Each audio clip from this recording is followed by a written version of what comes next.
disaster. Oh, here we are live. Okay. Welcome to Barnstorming PA. Jess and Kate coming back. Always so great to see you all. This is part of our new effort to do live shows. I do take the audio and I clean up anything, you know, if it gets a little, as we just noticed, little technical problems, and that'll go out on our audio podcast stream.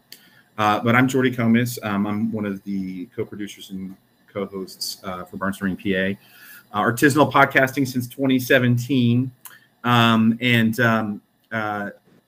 Jess and Kate, if you look, do you see on the side, you see like chat in your interface? There's like captions, graphics, chat. So when we do get comments, they'll show up there, which is pretty cool, both from YouTube and Facebook. So that's pretty awesome. So I'll just bounce it to y'all and just say hi and who you are, and if you want to plug anything. Jess, you want to go first? Sure. Jess Brittain. I'm a returning champion, I think is you are an accurate assessment. What do I want to plug? All the things. All the things. Action Together NEPA is amazing, and everyone should join. And I serve as the president of that organization, so I'll shout that out here on the interwebs. And that's really all I got right now. Go ahead, Kate. Yeah, I mean, can I also bump Action Together NEPA? I mean, you can. That is probably the thing most worthwhile for our audience to get wise to. And I'm also going to make a plug for anyone to continue any awareness building around abortion rights, and that includes any donations that you feel that you can part with. There are a lot of organizations right now operating together, but you can always default to Planned Parenthood and ACLU if you feel overwhelmed by the situation. So there's just no excuse not to jump into the fray. Yeah, I think you mean the situation in Texas, just to provide context. Is that correct? Or everywhere for women? Yeah. For reproductive rights. Yeah, but it's also for women and for everyone. Because, yeah, because Mississippi is not so far from crisis either, and we're all a little overprepared for being underprepared. So. Well, and the only thing stopping Pennsylvania from being Texas or Mississippi is Governor Wolf. So if the Pennsylvania legislature had their way, it would be the same here. So it's everywhere. It's anywhere and everywhere all the time. And like Kate said, always try to donate when you can, support with your voice, and help out, especially local organizations that are doing the work, because they need your help. Yeah, and in fact, on the last time the two of you were together on Barnstorming, we did a deep dive into Bloomsburg and Columbia County. And correct me if I mess up the local history here, but part of the story was about how a clinic there that provided all kinds of services, including abortion, ended up closing.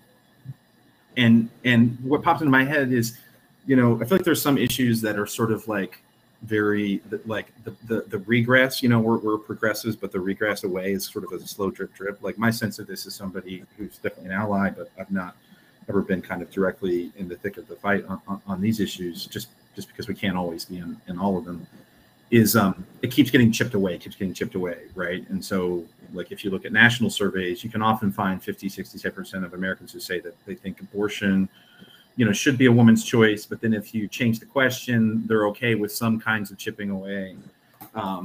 And so am I making sense? So it's like one of those moments where you see a big piece of the ice cap fall into the ocean. So it seemed to me Texas, and as you said, Kate, Mississippi is right behind. It was like, right, and it made a big splash. Does that work as a metaphor? Yeah. Like the problem is persistent, but people aren't always paying as much attention as we'd like them to. I think that's right. It's under attack. Go ahead, Jess. No, you go ahead. We're not short on metaphors, Jordi. That's not what we're short on. We're short on people investing in solutions to this problem. And I know that Jess is involved in some serious investments in Pennsylvania, and I know the Women's March on October 2nd is going to be an opportunity for all people who care about this to show up, you know, in a very literal sense. Do you have enough to share on that, Jess, today, or should I point everyone to Action Together NEPA social? Yeah, so we can share that we are definitely in Scranton on October 2nd at 10 a.m. at the courthouse in Scranton. We are also planning for afternoon. We're finalizing details on location for that, but that is in the works, and we hope to have more firm information on that posted by the end of the week. And really just the ask being, you know, show up when you can and let people know that you are in strong support of reproductive rights. Because here's the thing, like I mentioned, Pennsylvania isn't in better shape because there aren't attempts to do the same sorts of things as are happening in Texas. We are in slightly better shape because we have a Democratic governor who has vetoed so many pieces of legislation that have been equally abhorrent and problematic. So several bills, and this is one of the things that we discussed the last time Kate and I were on together, you know, several bills have come through the Pennsylvania legislature. That is kind of the ask right now from Planned Parenthood Keystone, which represents the clinics in the, like, basically the eastern half of the state for October 2nd. It's a legislative ask. It's pressure your legislators not to support these bills. They're going to come back around. They haven't gone anywhere. Reach out to the governor's office. Thank him for being such a strong advocate for abortion rights. But there's definitely a clear and present danger here in Pennsylvania, especially when there's a governor's race next year that could change literally everything for abortion rights across the state. That's all right. And, you know, how dare I even suggest that Jess might not be fully prepared with all the dates and times when I ask when Pennsylvania's events are going to be occurring for the Women's March. She's like, oh, did you mean the one we have scheduled for 10 a.m. or the one we have scheduled for the afternoon? It's like, oh. Well, the idea is, like, because, you know, we are still, sadly, mid-pandemic. So we want to give people multiple options. I do know that there is something happening in Harrisburg that day. I know that, you know, things are being planned elsewhere.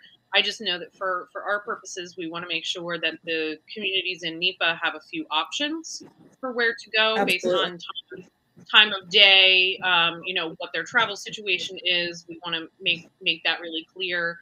And then if anything else, you know, pops up that we can be supportive of throughout the region, that's really wonderful. So, you know, I think this is an issue that has connected people, you know, sadly, over and over and over again. And people have come together to say, like, hey, we're not going to stand for this. But it needs to, here we are, it needs to happen again. So that's what we're going to do. And, you know, more information is coming for sure. I do know I would caution anyone who's looking at maps of where things are. The Women's March has, like the one I just put up, the one that Jordi's sharing right now. The Women's March has had to be very carefully vetting the events that are popping up. So some have come down, some are, you know, under review and things like that. We are, like, in the queue for all of that, because we, you know, we do work consistently, but this is an issue that brings all the trolls and that brings all of the problems. And, you know, unfortunately, you always have to take a few extra steps in terms of security when it comes to being supportive of abortion rights. So it's just something that I would just really caution everybody to make sure you're connected to an organization that regularly works on the ground. If it seems like a fly-by-night thing that has just popped up, ask a lot of questions and make sure that you're connected to groups who are consistently working in their communities. Well, I'm glad you said that. I know the Hub for Progress, which we're all involved in, we've been asking people to tell us about things that are happening that may not be even, maybe people who don't even know to sign up with the Women's March page or who are interested. There's plenty of time to organize any kind of event. And I'm very agnostic about what people do. I feel like when these kinds of moments come that crystallize a lot of energy, do you go to Washington, do you go to Harrisburg, do you go to Philadelphia, do you push the cat off the keyboard? That's always a concern. always got to push the cat off the keyboard. He's had a very busy Zoom day, so he should be exhausted, but here he is, ready to go. Yeah. But now our audio only audience is going to think that that's a euphemism for something, it's not. There was a cat. I'm still trying to figure out the sort of how to be hybrid video and audio. But anyway, thank you for being patient with me on my learning curve. That could maybe go on my gravestone.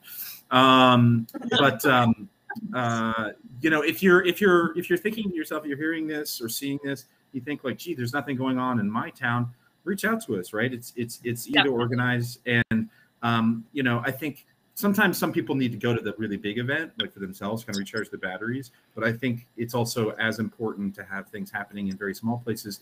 And it doesn't, it just needs a few people and a plan. You don't need much more than that, and we can help you with that. So I'm going to take down the Women's March thing there. So now it's just the three of us. So I have a confession. This is a bit of a pivot here, but yeah, I guess I got both of your attention. Yeah, I've lived in this area for about 20 years now, and I have never been to the Bloomsburg Fair. Oh, saucy confession. So, yes. So I feel. Am I missing out? Okay, what you want to do is you want to volunteer to man the Columbia County Democratic Committee booth and get the full experience, Jordi, because you're the man of the job. Yes. That would be amazing. I'd be happy to do it. And in fact, when I've done the West End Fair of Union County, which is a smaller fair, but I dare say a lot folksier or a lot more, doesn't draw as diverse of a crowd as the Bloomsburg Fair. The last time I did it, I was experimenting with for the Democrats, it's stop on by and check in your guns. I was being a barker but I was smiling and laughing, right? No, it was great. And one guy stopped, I was I got you to look, and he kind of smiled, and I'd be happy to do it. That's super cute, Jordi. I'm going to have a t-shirt that says, I'm a Democrat. I want to learn how to hunt. Can you help me? Also very cute. I don't know that either of those approaches are right for the Bloomsburg Fair, but still really thinking. So this is a big year, but it's a big. It should be, right? I was worried I missed it. I looked it up today. I haven't missed it, right? So are you? Wait. So are you telling me that you're going to choose the year of our Lord 2021 as your first Bloomsburg Fair experience? It's time. It should pop the cherry at some point on top of the ice cream sundae. The dates of the Bloomsburg Fair are September 24th through October 2nd.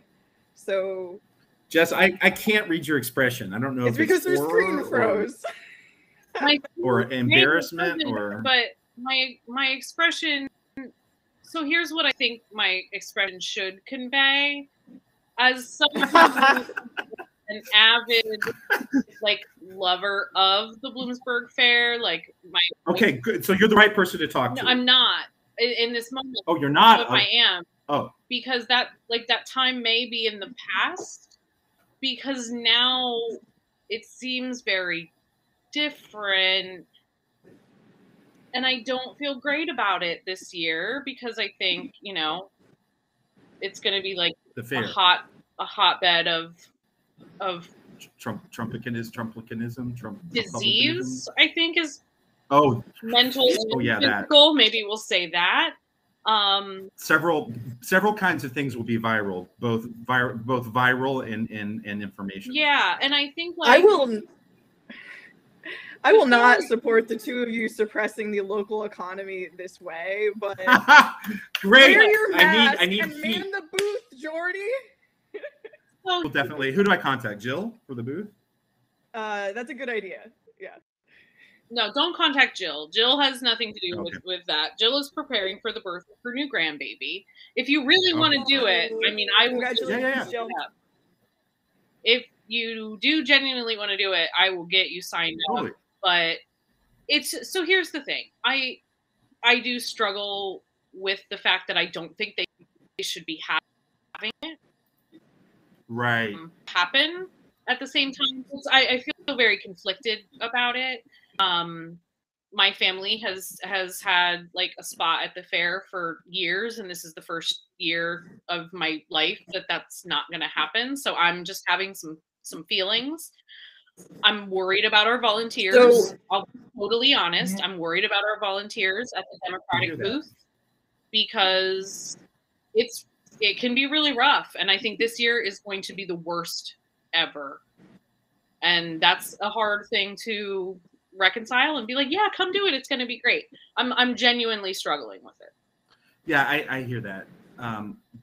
But it is outside, right? I can wear a mask. Yeah. When you said your family has a spot, I mean, do you mean that like you ran a game, like you were the one where you like hit the hammer on the frog and it? That's exactly what we did. Yes. Awesome. We just had hammers and frogs. Real just frogs. How like you to run whack-a-mole. Real frogs, where we would just launch real frogs into the streets. Basically, that's great. Yep. Now I'm thinking about that. Do you have a game of the games of chance or whatever they're called at the fair that you feel like, is your thing? Like you're good at it? Oh, my game of chance that I am good at and like is trying new foods that I've never tried that are deep fried. That is a game of chance. No way.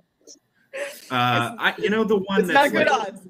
The ones like horses or camels racing. You have to roll a ball and it'll fall into a little hole. Go faster. Yeah. I think I have some skill. Like I'm not saying Olympic skill, but at least like county champion. Is that an Olympic event? No. It could be. That would be amazing. I would watch. Chance, yeah. Do you have a game of chance that you're good at, Jess? My favorite game of chance at the fair is watching people walk by and predicting which couples are going to break up by the end of the night. Oh, by the end of the night. That's good. Yep. Oh, that you're actually going to see the breakup? Sometimes you do. That's the thing about the fair when you're there for 12 hours at a time. I think that sounds like an opportunity for some barnstorming live video, Honestly, doing some live barnstorming from the fair, like that might be the only way that appeals. I think that is a genius idea, and I'm definitely going to need to do it. Yeah. Now with the couples, I mean, if you have several couples that you think, I mean, it seems like you then need to combine, like you need to sort of team up with like a National Geographic nature special and like tag them with like a radio tag or something, surreptitiously, because they might disperse, right. Yeah. Yeah. So. You gotta keep them somewhat. Totally. Tracked. You gotta track them. Yeah. So I think laser tag should only be voluntary. To be fair, I'm going to contradict that plan quite a bit. Look, if we're doing vaccine mandates, we're going to do tagging mandates. I'm sorry, that's the kind of authoritarian dystopia we advocate for. Get on board. So I actually have a quick little kind of icebreaker game that has to do with fairs. And then we'll go back to serious topics. Is that okay? Well, everything's so frosty amongst the three of us. Huh?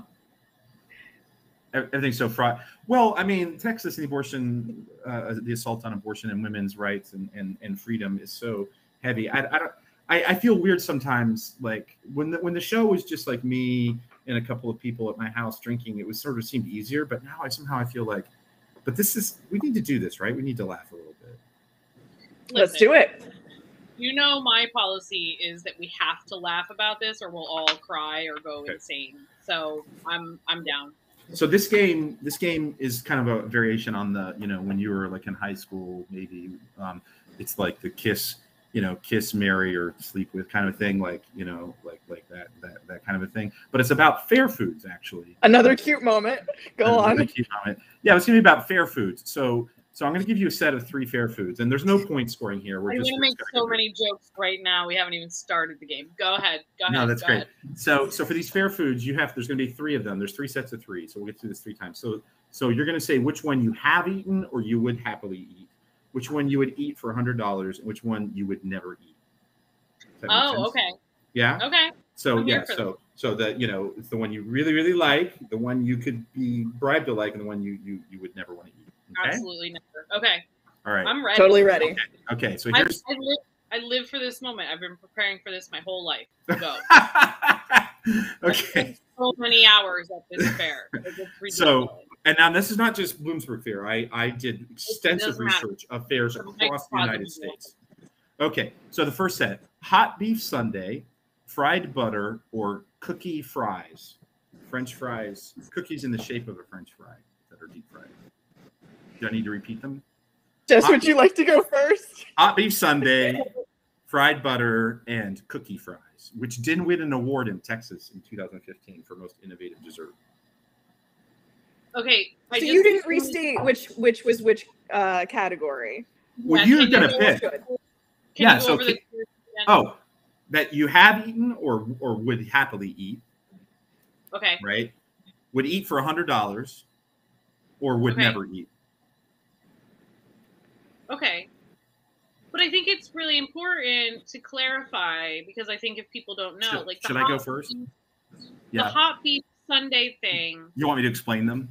It's not ice cream. I know. Right? Like I've had it. I think that's like a clear, that's an important distinction. It is. But maybe I have had it. I thought it had ice cream in it, but I also think these are all probably entries in the Urban Dictionary that I don't want to look up. Like a hot beef sundae. It's mashed potatoes with beef gravy. That's the ice cream with usually like a little cherry tomato on top. Actually done well. It's pretty good. I have had that at a county fair. So that's me. And for $100, I would eat the cookie fries, and I would like to never eat fried butter. Sounds gross. So that's me. How about you, Jeff? The butter would also be my never situation. I haven't had either of the other 2 things. But which one would you happily eat versus you need to be bribed? Maybe you don't even need to be bribed. I mean, I don't know that either one of them, with that clarification about what the hot beef sundae was, would be terrible. I think I would more happily eat the cookie thing. It's chocolate chip cookies. That's good. Yeah, it's shortbread cookies that have been deep fried, and they're cut in the shape of a cookie. It's pretty cute. Okay, I gotta say this one I thought was the least difficult. How about you, Kate? I've had the beef mashed potatoes situation, and so I feel. But was it called a sundae? I had that. Yeah. I'm not going to repeat the name, but I sounds good. And then because hot beef situation sounds much worse than hot beef sundae. Don't look that up. It's dictionary. All right. Well, I apologize for what I've done, and I'll move on to my could be bribed for $100 to try at the Bloomsburg Fair, because I'm thinking I could convince the person at the stand to just give me a nice little square pat of butter fried. I want to go with that because I would never touch the fried cookie whatever situation. Oh, interesting. I think the fried butter is a whole stick. That's how I've seen it in pictures. I don't think you get No, but not for me. I don't not think for me. It's just a fried pat. It's a little piece. No, I think it's thing. Yeah, it's all or nothing. It's all or nothing. It's like so I'm going to negotiate that I'm not bribed with money, but I just have the pat and I never have to do the cookie thing.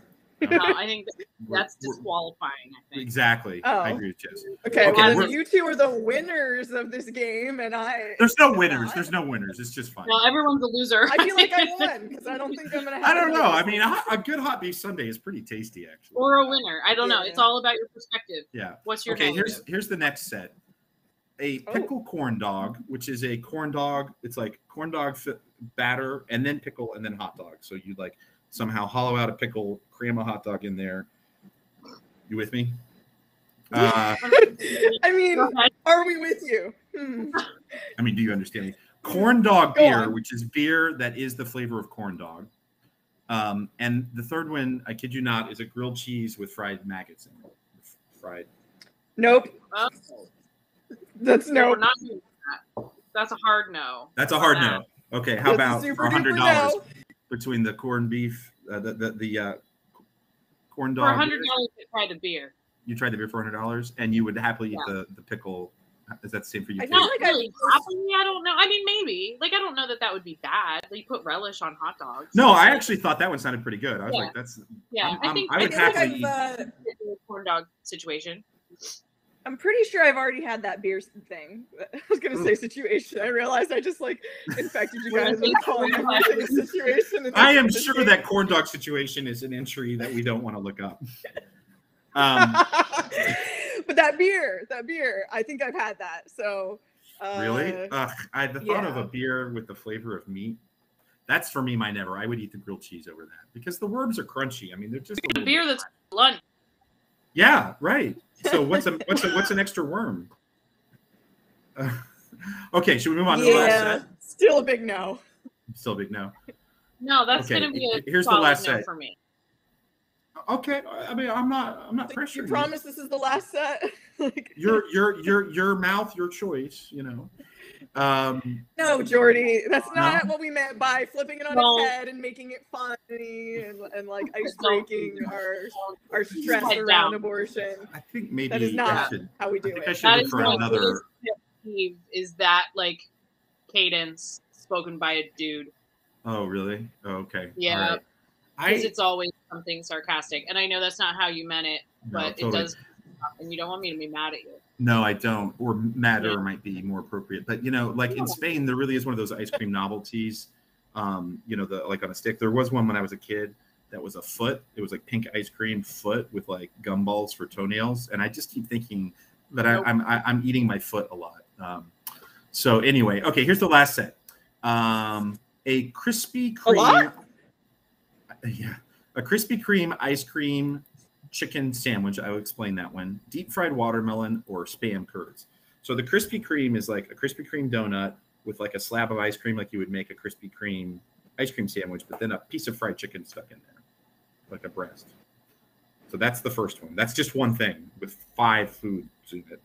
The second one is deep fried watermelon. The third is Spam curds. So a la chicken curds, chunks of Spam that have been rolled in batter and deep fried. I would easily do the Spam one, but the others sound like a nightmare. Or no, the watermelon I've never had, so I can't claim that I've even come close to frying watermelon. So that has to be the bribe me one. Interesting. Well, it technically it has to be, right? Even though it's I've actually eaten Spam, so a lot warmer. Oh yeah. That. I mean, everyone's eating Spam. I feel like the Spam curds should have been grosser. I don't think that's true. I don't think that's true. But I wouldn't have the crispy that everyone's eating Spam. I meant all 3 of us. Oh, well, that's not what you said. That's true. That's true. But I want to be held by what I meant to say, not what I said. Interesting. Oh, okay.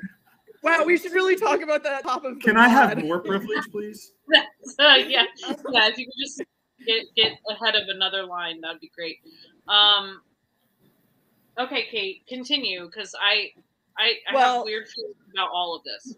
This Krispy Kreme chicken abomination, I think, would make me very ill, and I just can't imagine getting through it. So that's my never ever. I mean, that's my one that's my pay me 100. But I agree with you. If I actually ate the whole thing, I think that I would my arteries would clog in the moment. I would fall over and die. But I don't want any of those things to be together. Right. Listen, we didn't want Christianity, guns, and the Republican Party together either, but we have to live in a universe where that. Well, yeah, and look how that's turned out. It's a mess for somebody to clean up. I don't know. See, the watermelon, it seems fine. That's my I would try it. Why not? It seems fine, but it's also I'm just the logistics of that because. Well, what are we breading it in? Yeah, what I saw was a wedge, the kind of wedge when you're a kid you would put your whole face into. A big old, so not a little piece. And then it's like putting batter and fried, so you would hold the green part and. That's what it looked like to me. I bet a lot of people eat the green part on accident, you know. You know, watermelon rind pickle has its place in my kitchen. But... Wait, what? I don't know. You can make pickles out of the rind. Right now? Turn the camera around, Jordi. No, I mean in general. I don't know that the spam thing. I just don't want to eat fried spam. It's not that I'm really that opposed to spam. I don't. Spam. Fram? I don't know what that is. Fried spam. Fram. I honestly feel like that is the least weird of a lot of weird choices in this set. Yeah. So I think, honestly, I think that would be I kind of think I have to agree with Kate on that I would just maybe do that one. So the two of you guys are into spam. I would do the watermelon if someone paid me. What did you say? That you both would do the spam. I mean, I didn't mean it in any way, but then Kate laughed, and now I don't know. Well, because you said we were into spam. Oh, it seemed like quick to claim. And it also made me worry because, like, our emails are both findable. Oh, yeah. He's like, so, yeah. Like the invitation, Jordi. Damn, I should have asked first. Yeah, I don't know. I feel very weird about that ice cream thing. I'm not comfortable with that at all. So don't do that. Okay. Well, that was interesting. We learned something. I don't think we learned anything about the Bloomsburg Fair. I think you really need to just go, Jordi, and man the booth. What? How many of those foods could I find at the Bloomsburg Fair? Could I find it? I will work with you. How about that? Do you think I could find any of those foods at the Bloomsburg Fair? I think you can find like half of those foods, but I won't promise more than half. Okay. Or we could find some other super weird things. Yeah, I think you can find weirder. Yeah. With a little effort. Yeah. Okay. All right. I'm looking forward to that. So with the time that's remaining, I wanted to just open up some space. I didn't know if you all wanted to talk more about the specifics of the Supreme Court's ruling about the Texas law or the broader context. I would like to talk a little bit about the article about Shanksville. I don't know if you all got a chance to read it, but I thought it was really thank you. Kind of interesting. But I only know what I've kind of heard on news. I don't have any deep insight into the Texas law or it seems like an abomination, but yeah, I mean that's accurate. But the problem with the Texas law, again, is that, yes, it's a law in Texas, but it's happening everywhere. And this is exactly what the goal was when trying to pack the court with a bunch of conservatives who are anti-choice. Like, this is the moment that they've been waiting for. And the conservative movement has gotten exactly what it wants, and it's difficult. It's difficult because while we're having this conversation, pregnant people in Texas and abortion providers and just general reproductive health service providers are being targeted, are being, they're trying to treat their patients in the best ways that they can, and now they're being told that that's illegal. They're being told that that people can turn them in, if they find out that they are treating patients. And it's like there's very real human suffering that's going on while lots of these sorts of conversations are happening. And I'm not saying, like, obviously this conversation is important and we need to be having it, but I think, like, we need to remember that it's not all just talk. Like, people are suffering, people are going to die because they're not able to access the health care that they need, and like there's a real human cost to that, and it's dangerous and it's scary and it's going to keep happening, and it's going to keep happening in other states. And again, it's just as it always is with this issue. Rich white women will be able to access services safely. And it's always poor women of color, especially, who will suffer the most under these, sort of abhorrent laws that come up to just dictate what they do with their bodies. I think those are the big points. But I think for the benefit of those of us trying to change that picture, you know, it's not just knowing that Trump got his way, or that those who backed him got their way, more precisely, but knowing that there's a failure of imagination amongst a lot of the people who have been exacerbating to do away with Roe versus Wade and other protections for women. The failure of imagination that they tend to have is they can't imagine a good woman, a good person needing an abortion. They can't imagine a person with a health complication for whom abortion is the only healthy choice that allows that person to continue on and have a good and productive life as part of their community, as part of their family, at their job, whichever. So it may be that failure of imagination is the one thing that will continue to be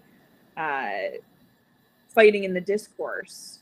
On the other side, there's more to fight, and that's really finding the right financial support, finding the right opportunities to show up. And that's why what we talked about at the top about October 2nd matters, and anything you can do right now or today or tomorrow matters. Jordi, I think you wanted to add to that. I think the failure, for some reason, failure of imagination as a turn of phrase is very lyrical and poetic. And I totally understand what you mean about the failure of imagination. And it's kind of like both of imagination and empathy, right? To understand Absolutely. Someone else's. But I was kind of interested in, like, at a different level, it seems like they have what I put in the little notes was like kind of an abundance of imagination about legislative tactics. And one thing, I don't know if everybody Absolutely. knows this, but I think, Jess, you were referring to it, is that the specific mechanisms of the law in Texas are so weird and disturbing, where they created this bounty system where I think this is what you were saying, Jess, about people feeling threatened, right? That anybody at all who has if a person seeks legal abortion, everyone who's involved, the Uber driver, the secretary at the clinic, all of them can be sued by anyone, even in other states. And you know, the way that I'll let you guys talk about how awful it is. So that it's a very emotional topic. So go ahead, Jess.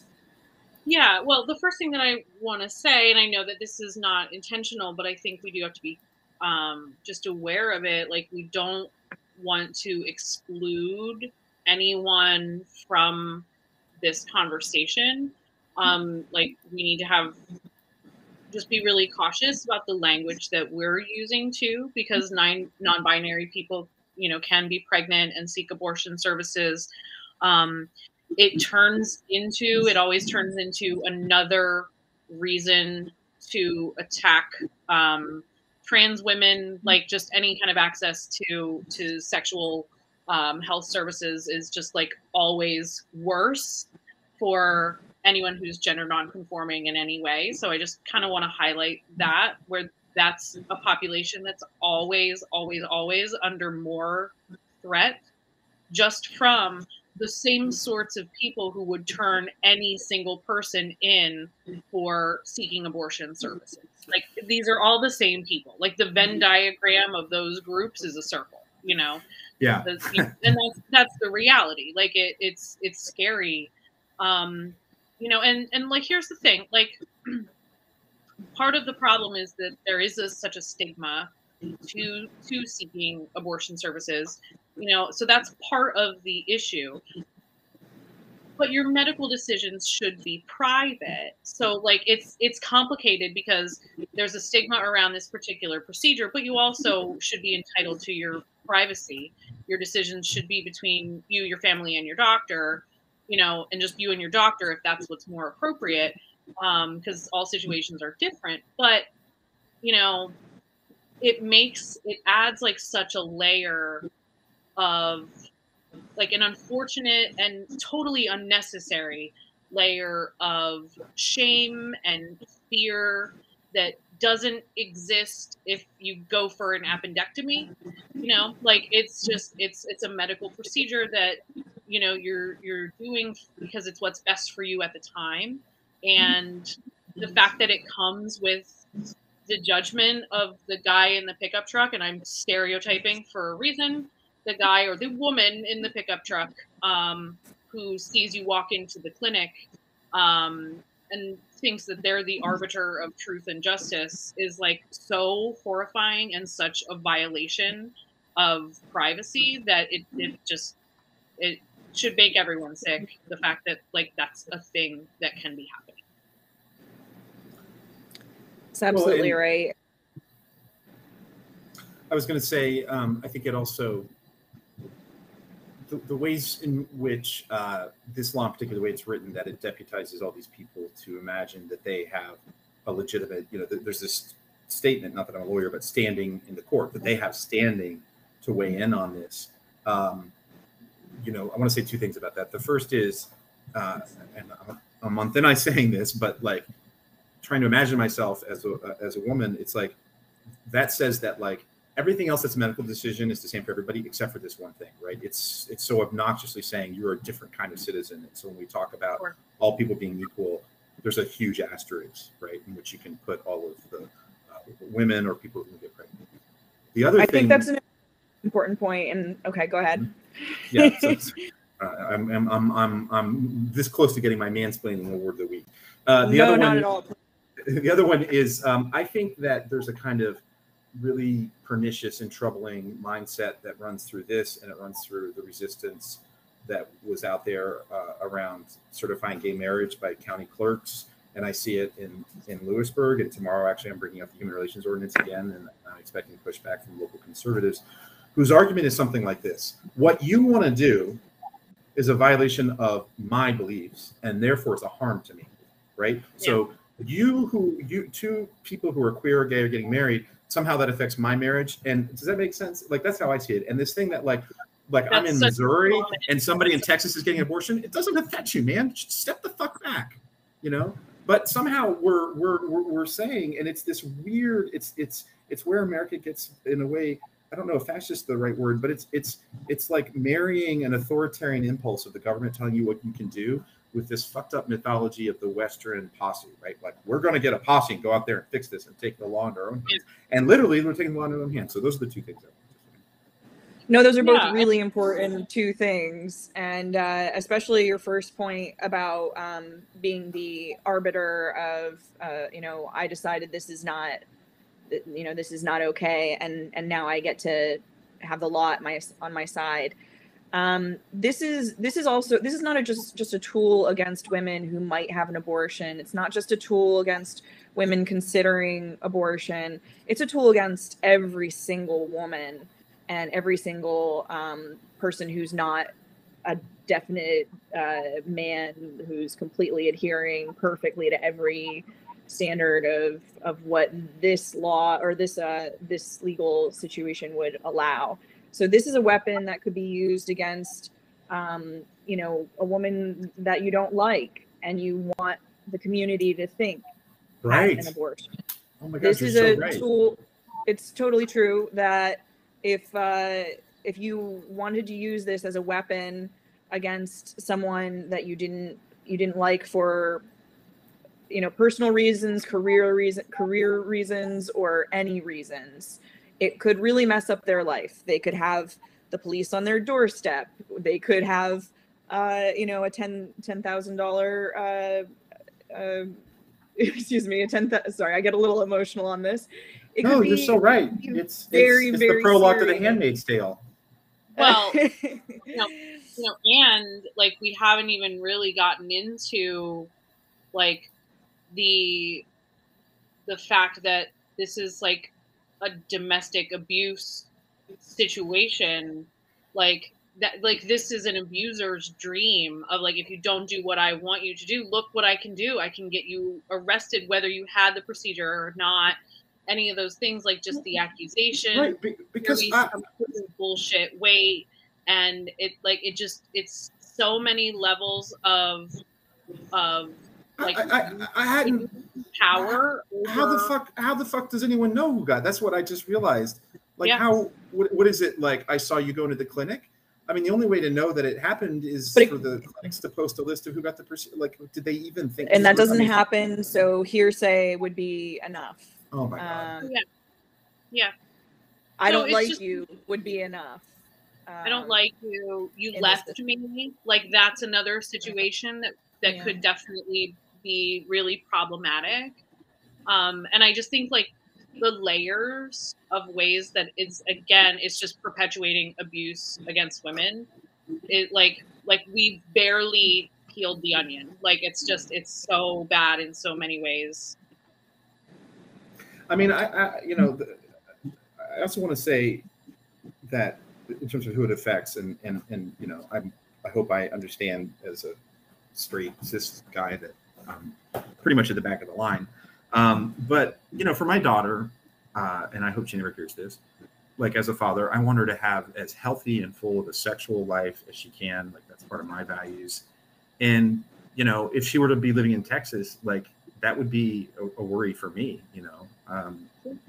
So I don't know that, you know, I just, you know, at some level, if I think about, you know, and that's my daughter, other, you know, women in my life or other people who are affected by reproductive justice more immediately, it's just, you know, it's none of us are free until all of us are free. I mean, it's true here too. I don't think it changes.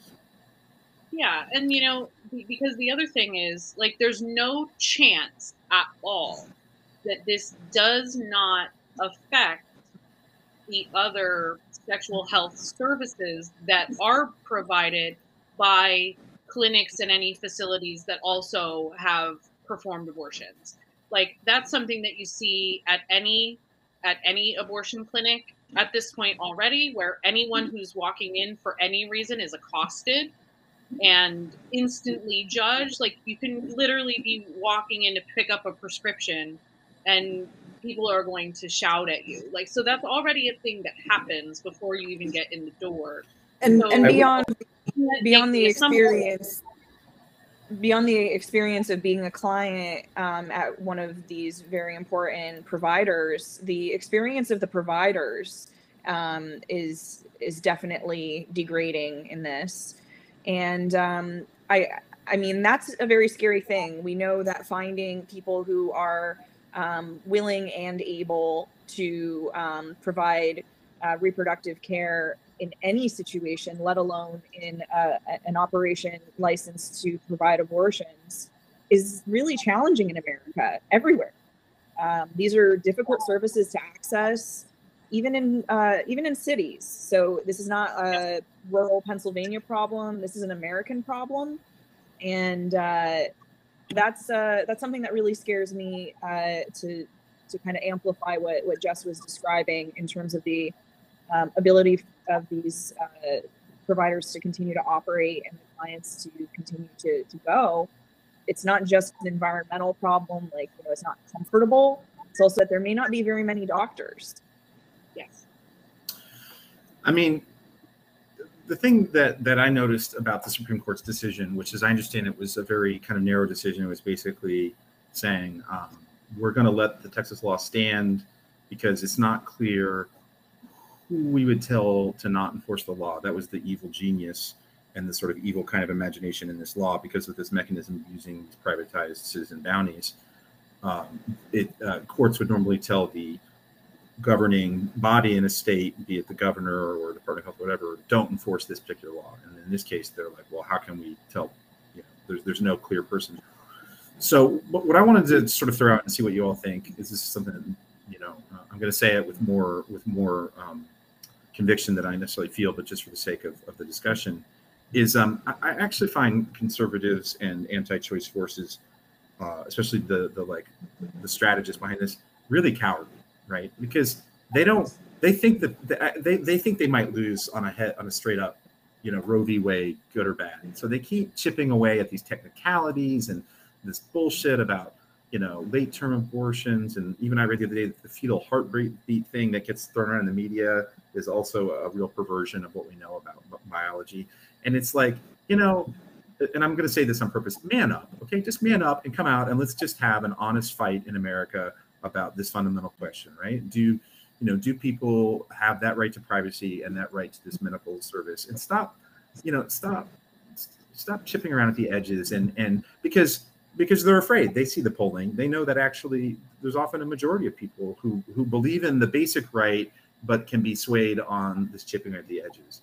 And then, I don't know. But so that's, I don't know if you guys want to have any thoughts on that, but just they're cowards. They're afraid to have the real fight.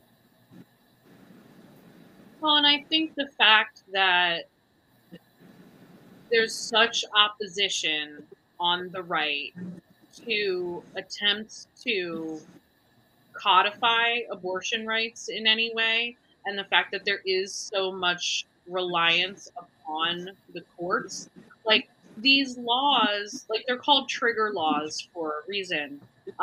It's not because they think the laws on their face can stand or would stand, and that like the citizenry would be actively supportive.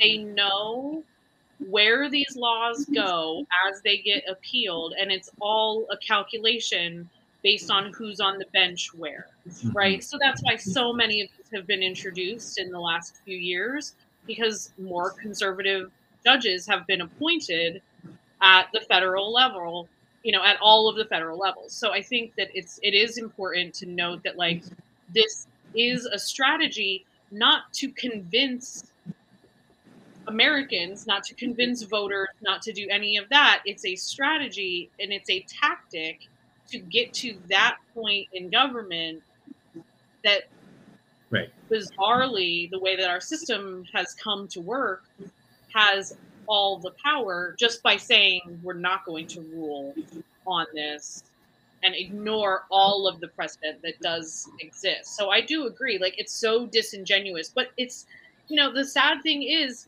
as cowardly and as gross as it is, it has worked. Like that is the reality of the situation. That's why we need to have conversations about expanding the Supreme Court. That's why we need to have conversations about ending the filibuster, because we're not going to get anywhere in this situation. And it's going to, like right now it's affecting abortion rights. Next up, undoubtedly the rights of anyone in the LGBTQ community, trans rights. It's going to come from. I'll tell you. What else? It's going to go through everything. Your genetic information, and whether your Absolutely. employer has a right to your genetic information to make decisions about health insurance. And in fact, the HRO that we're trying to pass in Lewisburg includes protection against discrimination based on genetic information, which is, is not in the Pennsylvania state law, and some smart people, not me, have put it in these local ordinances because that's the next battlefield. I mean, my mind tends to go to like a right to privacy, right? Like, is it time for a constitutional amendment, right to privacy, which would cover a lot of things. I want to pivot to Shanksville. 9/11 actually came and went. There was a lot of looking back. My only contribution to this in a space of maybe some marginally tasteful humor is, for me, I'm like, when are we going to have the mattress sales, right? Like that's when we'll really have stopped remembering, is when we have 9/11 mattress sales. I give it 10 years. Well, there's nothing that this country does like turn anything into an opportunity for consumerism. So I am honestly shocked that it hasn't happened already. Well, do you remember Rudy Giuliani asked people to give him $9.11 when he was running for president? Like 2000. I did not remember that or know that. Oh, yeah. I would have thought that was his lowest moment. It's a little bit complicated for tensing in English. Sure. Crystal ball was not working that day. Yeah. So, no, I did not. Yeah. So here was this interesting article that Laura Putnam, friend of the pod, great scholar and organizer and activist, but she shared it, and I don't know how she came across it, because weirdly to me it was published in northjersey.com, which I don't really like.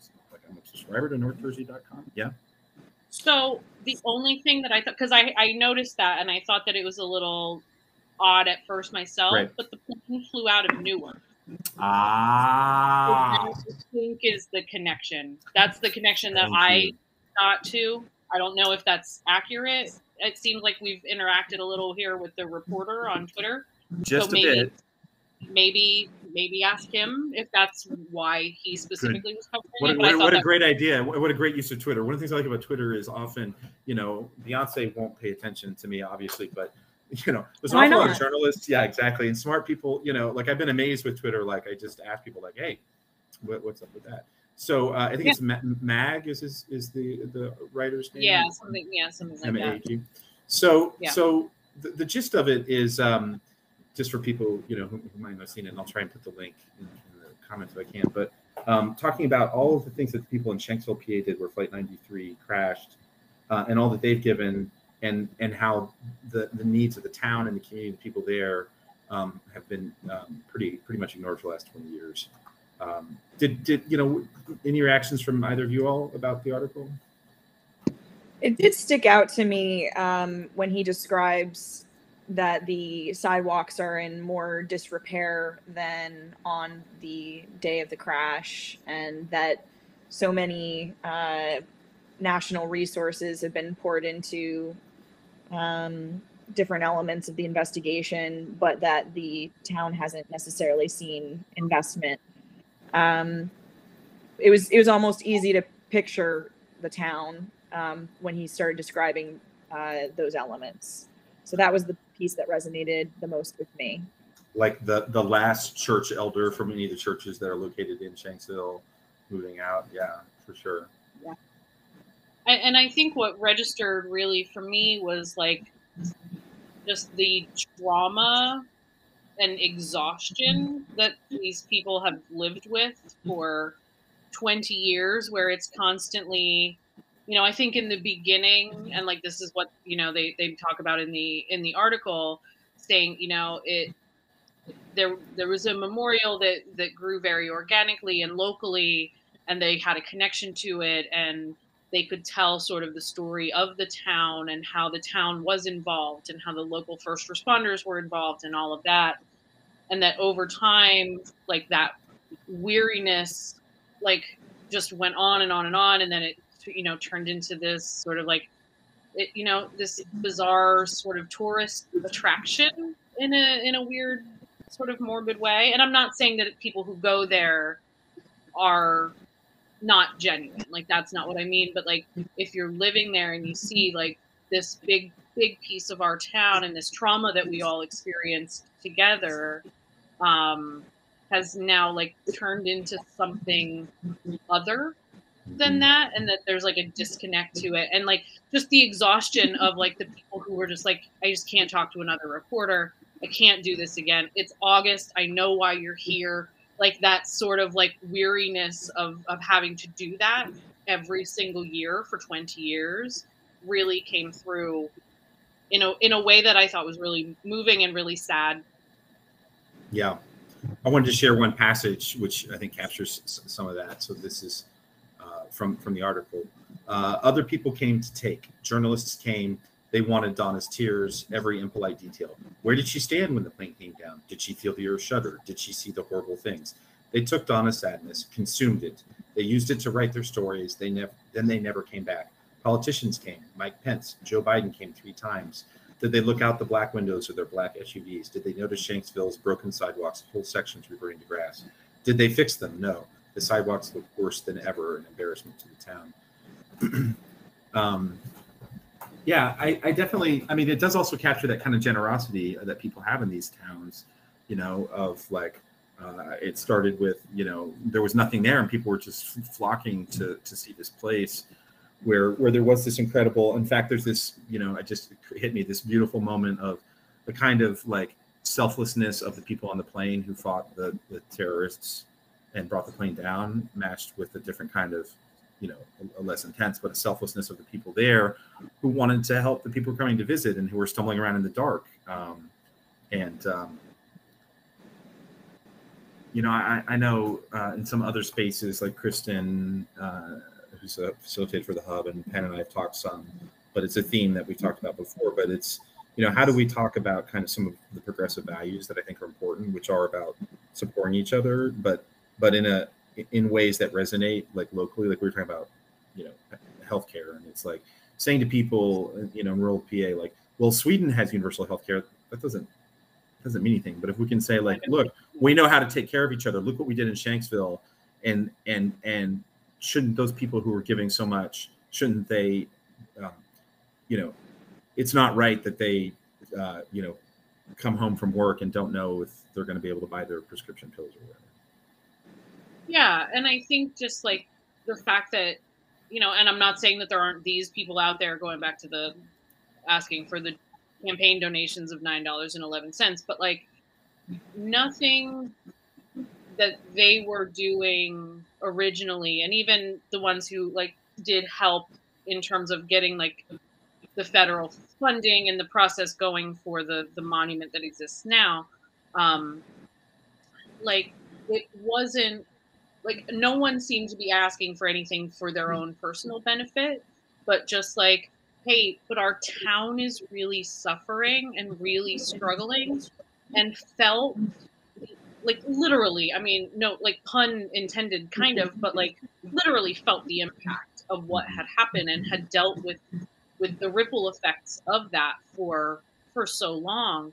And the town just keeps getting just is faltering more and more and more. So like having like so much investment and interest right over here, and then over here it's like, it's like the stereotypical start of any campaign ad that all of the worst people do, where it's like sidewalks are crumbling, schools are falling down, like all that. And that's what's happening, and that's what's happening in so many rural towns. But the fact that it's happening in this one, where there was such a tragedy and such a traumatic event, that played such a big role in a much, much bigger thing, it's just so sad. Like sad. I was just sad when I read the article from beginning to end.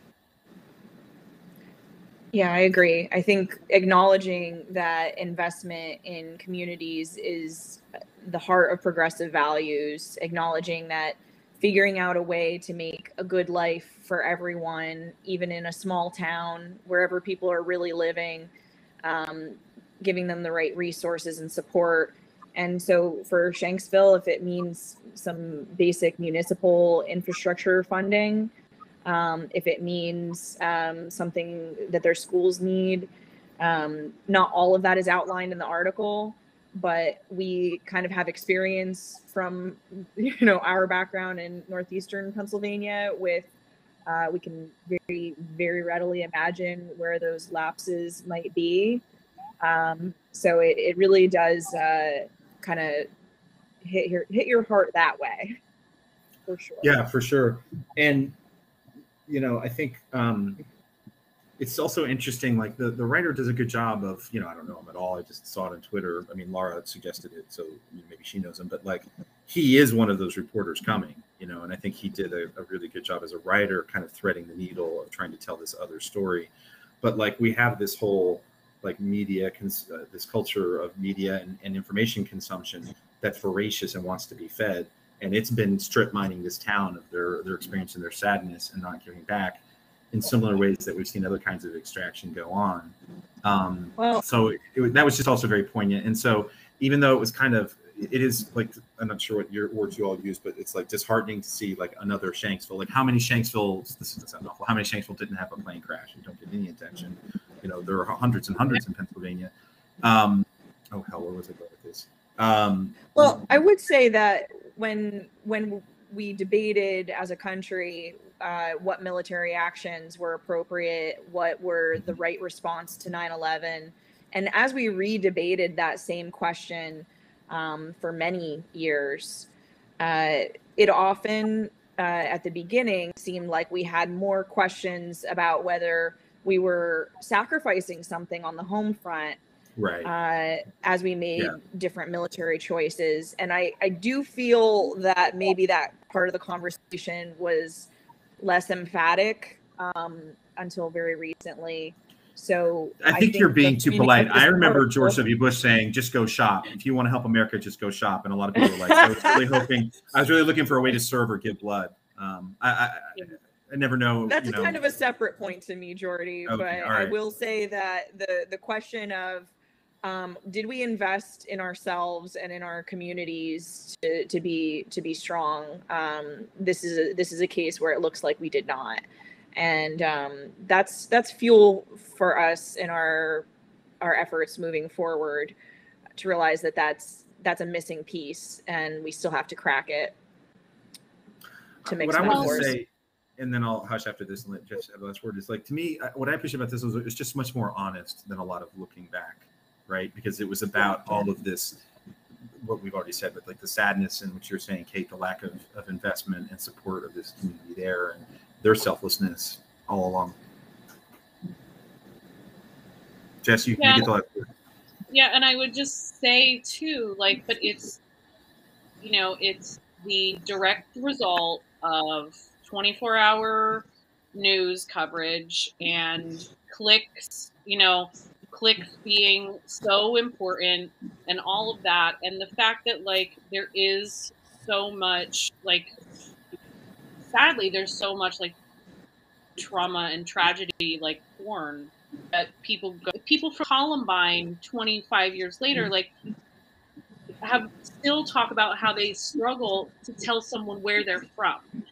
Like, it's because then all you get is questions. People have talked about just lying and saying that they're from another town in Colorado that's not famous for something. So they won't have to deal with that. So horrific, and I'm sure that this is the same way.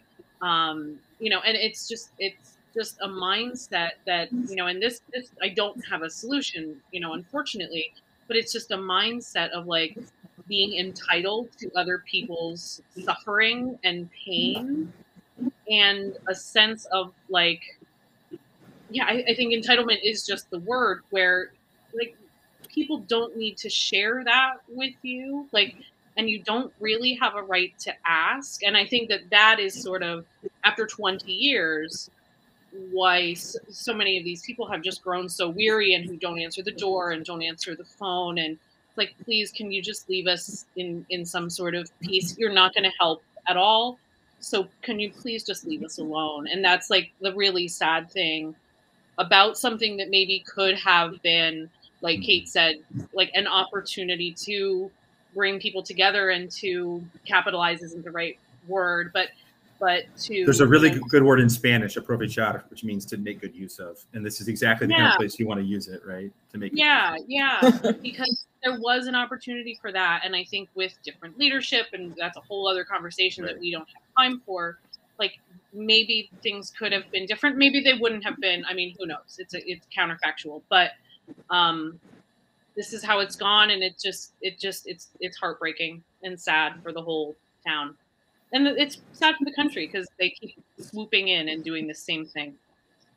When I think about the attacks on reproductive rights and the attacks on the least powerful amongst us, I really have to wonder why that energy couldn't have gone into improving the lives of people in towns like Shanksville. And I really have to wonder why it just is too hard to try to improve everyone's lives, why it's so much more desirable to tear them down.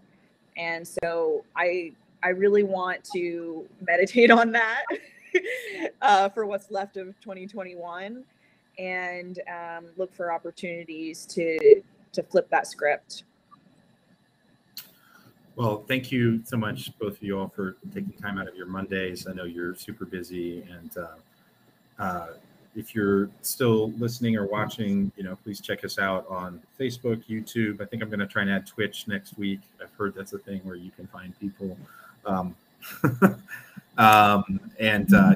We are asking for some support. We don't make any money, but we'd like to stop losing money producing Barnstorming PA. So you can check us out. If you go to our webpage, it takes you to Patreon, where you can become a supporter. Where we do have some fun gifts that are coming along. In fact, I wanted to ask your all's opinion about that in a sec. And or you can just give a one-time donation through PayPal. I've been pushing for the 570 because that's the zip code for that's the area code for a lot of where we are, 570. So you can give it 570 a month or once for 570. But yeah, another cute one. Yeah, I know there's t-shirts and stickers. We're gonna have a party probably sometime next year, assuming that COVID makes it possible. But that's one of the things for people if they become a patron of the show. And of course, you can get to meet these fantastic, intelligent, vivacious, charming, effervescent co-hosts. Wow. That's what I would say about Jess and Kate. Jess, this is all to make up for calling us girls about a minute ago. Yeah, right. Did I really? But like in the nice. I never say that. I said girls. I'm shocked. No. No, I really like even in college, I was like, I think it's weird when you were the one cracking heads and telling people not to. Yeah, it's women. Okay. I believe it. No, I don't doubt it. I'm just shocked that I did it. So I'm gonna. Well, I'll leave this on the stream because maybe it's interesting. So we had this. I'm just curious for your feedback.